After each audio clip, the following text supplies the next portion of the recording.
ఇదంతా జరిగిందని ఈ రోజుకి నేను ఆశ్చర్యపోతున్నాను, ఈ రోజుకి నేను బాధపడుతున్నాను అనేవాళ్ళు మీలో చాలా మంది ఉండే ఉంటారు దైవజనమా. ఇదే అనుభూతి ఇతను కూడా నెమ్మదికి నాకు బహుదూరంగా ఉంది. అలా నేను మేలు అనేది ఏంటో కూడా నేను మర్చిపోయాను. చాలా రోజులు అవుతుంది ఆ మంచి దినాలు నా జీవితంలో నేను చూసి. నేను నవ్వి చాలా రోజులు అవుతుంది, నేను ఆనందించి చాలా రోజులు.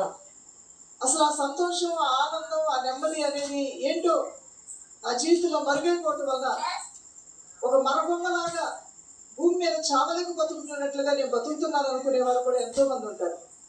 అందరూ పైకి మామూలుగా ఉన్నట్లుగా అనిపిస్తున్నట్టు ఒక్కొక్క కోశ ఒక్కొక్కరి జీవితంలో కృషించిపోయినా వెరీ గుడ్, కూడా పట్టుకోలేడు దేవుడు తప్ప. Very good. దేవునికి అర్థమవుతుంది ఒక మనిషి ఎంత హృదయంలో కోశ ఉందో, ఎంత మానసిక దుఃఖానికి వెరీ గుడ్. లోనవుతున్నాడు అని.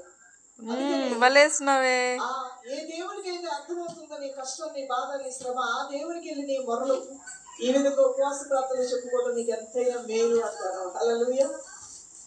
తర్వాత వచనాలు 17వ వచనం తర్వాత 18, 19, 23 వరకు చదువుతాను. నాకు నాకు ఇంకా ఆశలు కూడా లేవనుకోండి.